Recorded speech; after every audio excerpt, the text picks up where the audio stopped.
Welcome back. Today is the fourth episode of the Tesla FSD Weekly Stats Report. I drive my Tesla Juniper 100% of the time with full self-driving active, and I record all kinds of stats to share with you. This week I drove 360 miles over 10 hours with FSD engaged the whole time. As you can see on the weekly recap, there were some serious issues.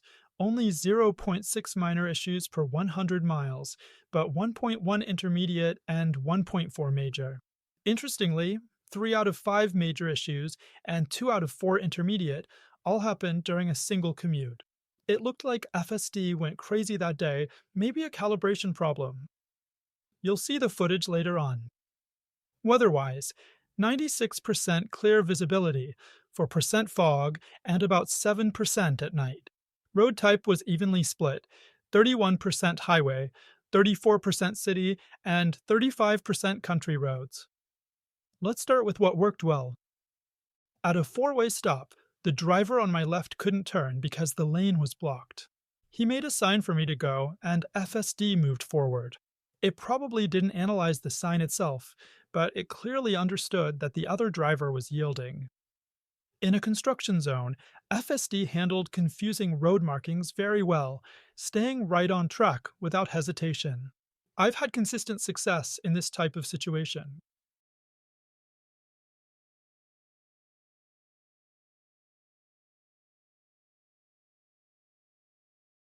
And here's a big improvement: school zones. Usually, FSD doesn't slow down properly, and you'll see that again later on. But this time, it did, braking in advance to hit 25 miles per hour right at the start of the zone. The speed limit display on screen was incorrect, but still, kudos to FSD for getting it right. Now, let's have a look at the various issues encountered. Minor issues: zero point 0.8 per 100 miles, just a few unnecessary stops and slight overspeeding. Nothing major, no real footage to show here.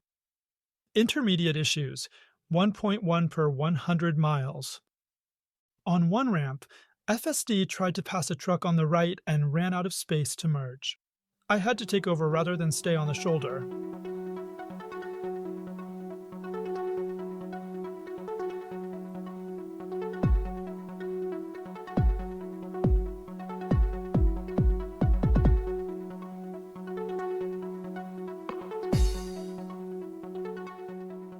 During the same trip, it chose the middle lane approaching a turn.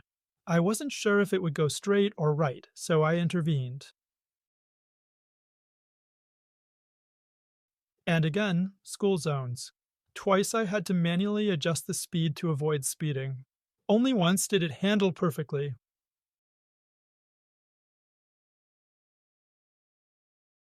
Major issues: 1.4 per 100 miles.